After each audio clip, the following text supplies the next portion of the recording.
Mémoire du Sénégal de 1455 en nos jours. Production de Radio Sénégal International, présentée par Atoumane Mbaye, conservateur aux Archives nationales.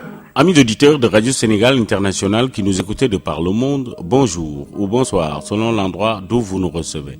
Le 9 mars 1957, c'était l'inauguration sur la place Protet à Dakar de l'immeuble de la Banque de l'Afrique occidentale, la BAO.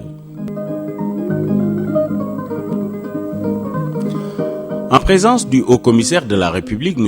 Gaston Cousin, et de très nombreuses personnalités appartenant au milieu politique, administratif et des affaires, M. Edwin Poilé, président du conseil d'administration de la Banque de l'Afrique occidentale, la BAO, accompagné de plusieurs administrateurs et de M. Georges Pierre Achard, directeur général, avait procédé à l'immeuble que la banque venait de construire sur la place Protet à Dakar.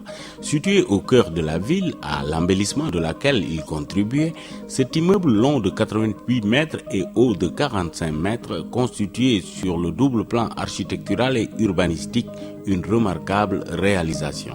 La physionomie de la place Protet s'était trouvée entièrement transformée par l'élégance imposante et la netteté des lignes du bâtiment devant lequel, pendant les cérémonies inaugurales, les vieux Dakarois pouvaient évoquer l'ancien mess des officiers et même la caserne des pays sénégalais avec le souvenir du perron du cercle militaire dominant un décor de palmiers et de lauriers roses. Le nouvel immeuble était entièrement ceinturé d'un portique de 4 mètres de large aux piliers de marbre travertin romain banque. Après avoir franchi de hautes grilles mobiles à double battant dont chacun pesait une tonne, on accédait à la salle des pas perdus d'où partait l'escalier d'honneur et les ascenseurs desservant les étages de bureaux. Des portes en glace de grande dimension et des piliers monumentaux revêtus de travertin séparaient la salle des pas perdus du hall de la banque proprement dite. Le hall, entièrement climatisé, comprenait une nef centrale de 20 mètres sur 30, limitée au rez-de-chaussée par un comptoir en marbre noir veiné et à l'entresol par des boiseries d'acajou. On remarquait tout particulièrement l'agencement très original du plafond de la nef centrale qui reposait sur 6 colonnes revêtues du même marbre que les comptoirs. L'éclairage, quant à lui, réalisé par des oculi circulaires percés dans le plafond et constitués les plus grandes qui avaient été exécutées jusque-là dans un territoire français. Ces coupoles avaient un rôle double puisqu'elles permettaient l'éclairage soit par la lumière du jour, sans toutefois que les rayons solaires puissent pénétrer dans le hall, soit par la lumière électrique et l'aération par l'évacuation de l'air frais qui allait être diffusé dans le hall pendant la période d'hivernage.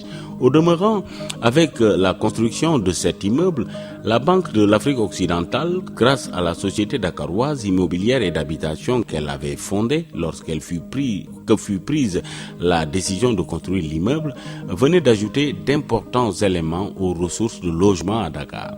Indépendamment de l'immeuble de la banque proprement dit, ce bloc urbain comprenait en effet 107 appartements et 12 boutiques, les agents un séjour agréable et pratique.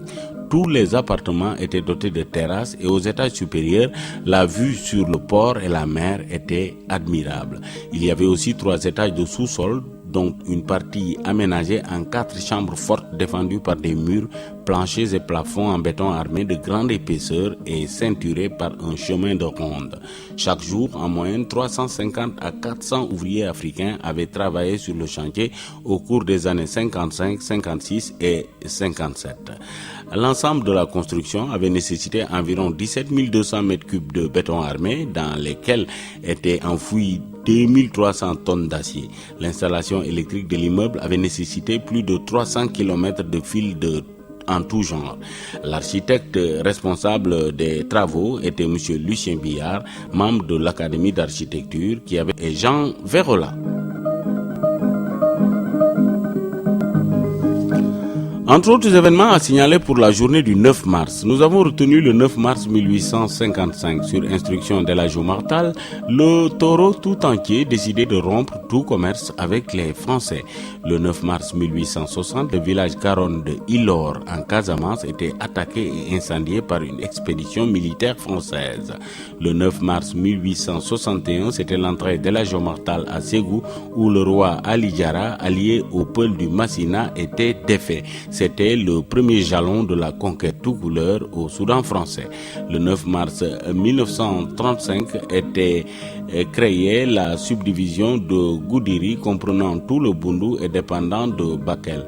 Elle a par la suite été rattachée à Tambacounda par arrêté du 29 mars 1939, puis de nouveau à Bakel par arrêté du 15 juin 1954.